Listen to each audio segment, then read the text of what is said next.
Hey guys, welcome to my channel. I'm Farrah, and today's video is going to be another reading vlog.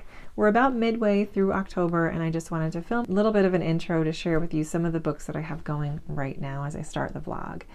So on audio, I am listening to a book outside my comfort zone. It's called Clowns vs. Spiders, and this is a fun horror pick that I'm reading along with a group read on Cliff's Discord from Cliff's Dark Gems. And this has been really fun. I'm really enjoying it. I'm enjoying the combination of humor and horror. The story follows a group of fun-loving, friendly clowns that just want to be the old-fashioned type of clown where they're making kids laugh and they're doing tricks and juggling and acrobatics. But because of the times, they have lost their jobs and are now forced to work in a haunted house as scary clowns, and they don't like it. They miss the innocence and the youth, and they hate scaring kids. Suddenly, there seems to be this influx or this takeover of these giant killing spiders that resemble big wolf spiders that are about the size of your forearm.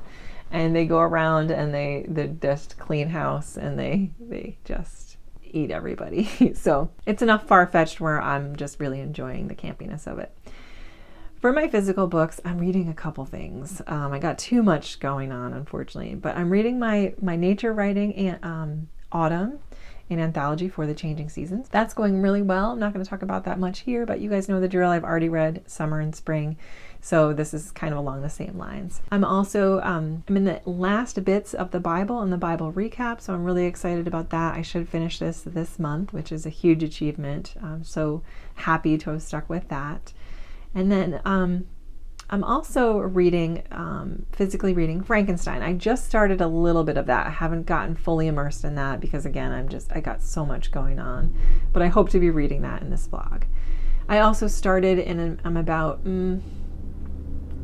6 or 7 chapters into Vanity Fair as well, which is a group read that they're doing over on Mark's channel from Book Time with Elvis. And I think most of them are really far ahead of me, but I think from some of their updates that it's been going well for them. This one I'm definitely not going to finish by this vlog. It'll probably take me the rest of the year, but I'm glad that motivation has encouraged me to pick this up, because what I have been reading so far I've really been enjoying.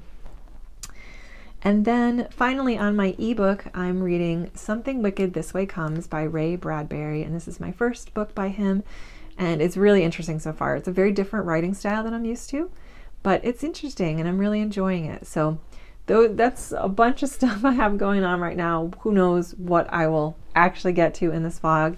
I will check in once I've read a little bit more and I have more to talk about with each of these.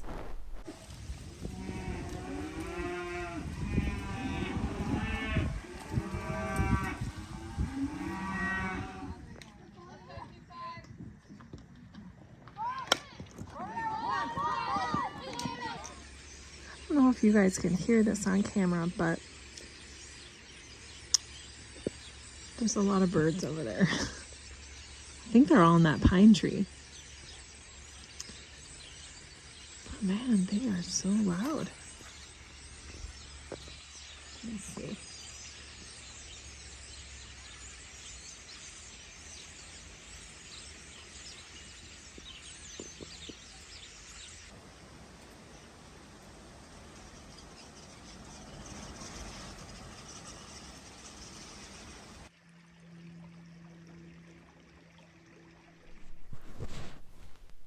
Hey guys, I have a reading update for you. It's late at night. So right now I'm about halfway done with Something Wicked This Way Comes. And this is a novel that was written back in 1962 or the early 60s, I believe. And it's actually part of a trilogy, which I didn't realize until now, called the Green Town Trilogy. The first book is actually Dandelion Wine, but I don't think these stories have to do with one another, so it's probably fine that I'm reading the second book now. So in this book, we're following two 13-year-old boys named Will and Jim, and they're best friends. They live next to each other. They're just two little peas in a pod.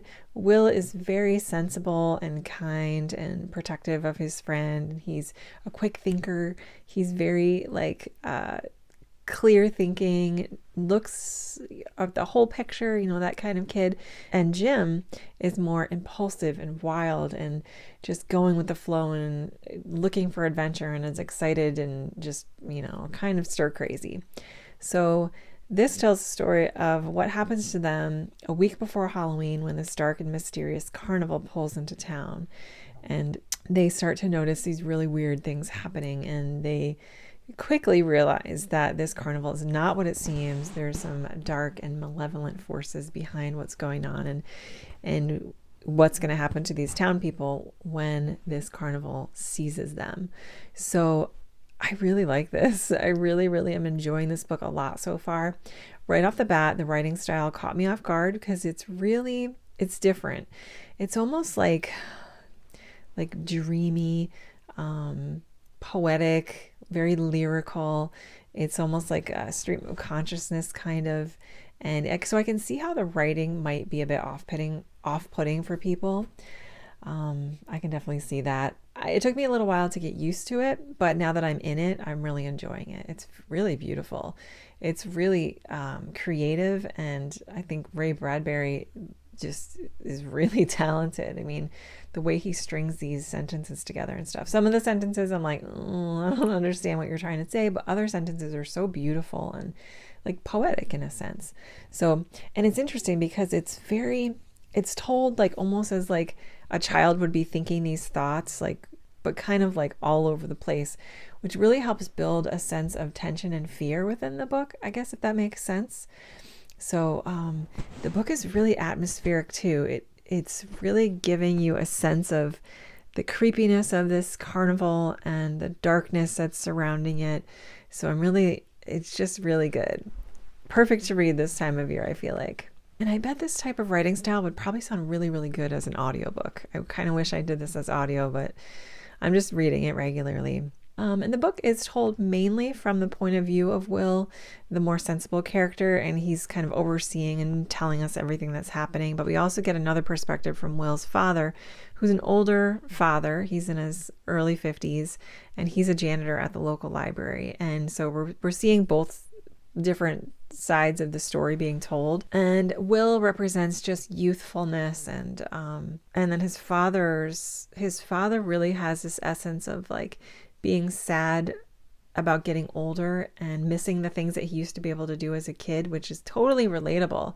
I mean, just watching my own two daughters, it's like I see them, doing these athletic things and just remembering back when I used to be able to like run that fast, or I used to be that flexible, or I used to be able to hang on the monkey bars and like pull myself around. And you do kind of go like grieve that. I do grieve that a little bit, like my loss of strength and flexibility. And those are all things I work on and I can be better at. But, you know, that just prime in your life when you're so strong and you can do so much, you know, it's definitely, when you think about it, at least for me, I do miss that aspect of it. So that is really, I really like the character of his dad and how and where that storyline is kind of going. The characters themselves are all very lovable and you really are rooting for them. I have just this sense that I want them to be okay. And so that's a talent I think that Ray Bradbury has in creating likable characters. The whole carnivals is very mysterious. We're not given really any extra information except for what we know of Will's perspective. We don't know why it's there. We don't know who Mr. Dark is and who these characters are. And the whole carousel thing is really cool. So you just kind of just waiting to see what's going to happen, and they're kind of being hunted down now by these creepy carnival people, and we see the effects of what happens when some of the other townspeople get swept in. So overall, I'm loving this book really a lot. That was a good sentence. I'm just really enjoying it. I'm enjoying the spooky vibes and the atmosphere. It's not anything that's keeping me up at night. It's not really scary or anything like that, which is perfect for me. And I just want to check in and share my thoughts at the halfway point that I'm loving this book. I kind of put everything else on hold besides the things that I'm reading each morning, which is still working on the Bible. That should be done soon. And my autumn book. And then I did start Vanity Fair for the group read, but I put that on hold because I really want to just focus on this one. And then after this, I'm going to pick up Frankenstein. And then I'll pick up Vanity Fair probably more so in November because I really was liking that. And I want to not feel like I have to rush through it. So I'll focus on that next month probably. So that's my quick check-in for now. I'm getting ready to go to sleep. I'm down here in my office filming and everybody's asleep. So it's kind of spooky and fun. But anyway, I'll check in with you guys soon.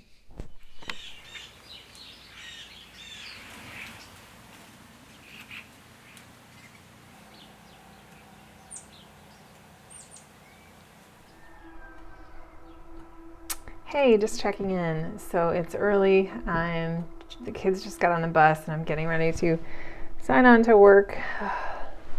But I just wanted to give you a really quick update. I'm about 80% done with Something Wicked This Way Comes. Oh, the cat. So I'm about 80% done with Something Wicked This Way Comes, and I am absolutely loving this book. I'm liking it so much more than I thought I would. And I think one thing that really stands out to me is just the main character of the dad, Charles. And I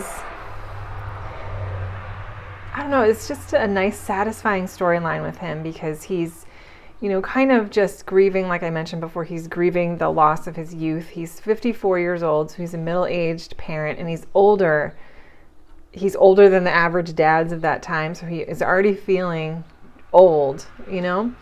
And just seeing how he's helping out the boys and really is the star of the show right now, I absolutely love that because I don't read a lot of books where our main hero can be, you know, someone older in their 50s or a dad. You know, I don't read a lot of books that have a dad that really swoops in to help try to save the day. So that is something unexpected that I'm really enjoying about this book. It's a great story. It's fun. It's perfect for this time of year. If you don't mind the writing style, which to me is really beautiful and I'm really enjoying it, it's enhancing the storytelling for me. This has been a really great book. And it has a good sense of tension and suspense, and I'm really looking forward to finishing it. I'm so mad that I have to go to work because I was reading and enjoying it so much. But I'll be back in once I'm done, and then I'll hopefully be starting Frankenstein really soon.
But I think a lot of the birds have left the area.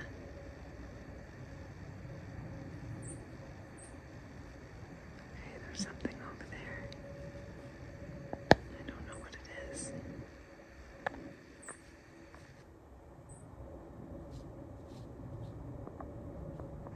Okay, I'm gonna walk the other way now.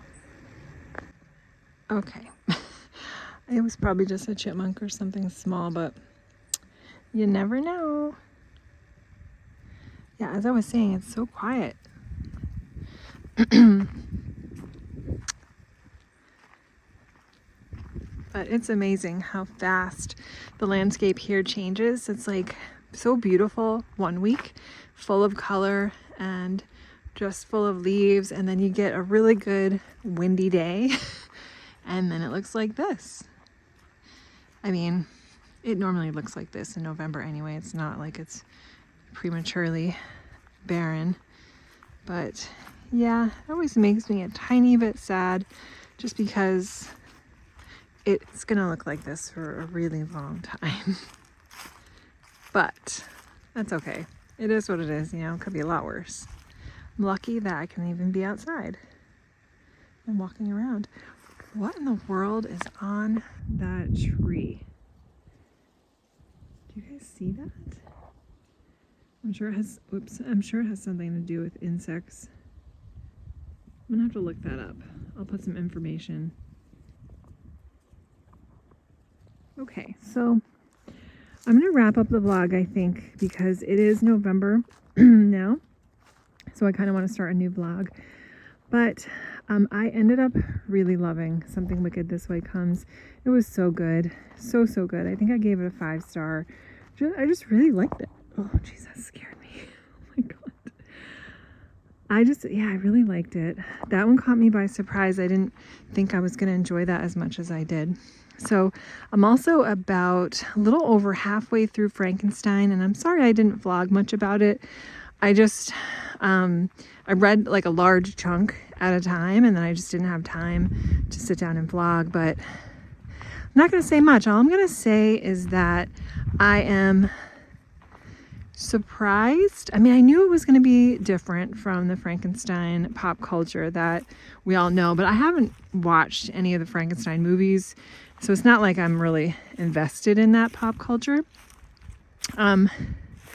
But I have to say, despite that, I am a little underwhelmed by this book, and I think I may have had it hyped up a bit in my mind just based on hearing other people talk about it and how much they really loved it. I got through volume 3, I think, so I've heard Victor's side of the story, I've heard the monster's side of the story, and I'll have more thoughts on that. Maybe it'll come back around together for me, but I'll explain more about why I'm a little bit like, about this book. I have to admit though, it is very, very well written, and I cannot believe that Mary Shelley was only 18 when she wrote this. So that alone is incredible. I'm not discrediting that part at all. But yeah, I guess that'll be it for now. Thank you guys so much for watching. I really, really appreciate it. Hope you're having a wonderful, wonderful November so far. And I'll see you guys in my next video. Thank you so much and take good care.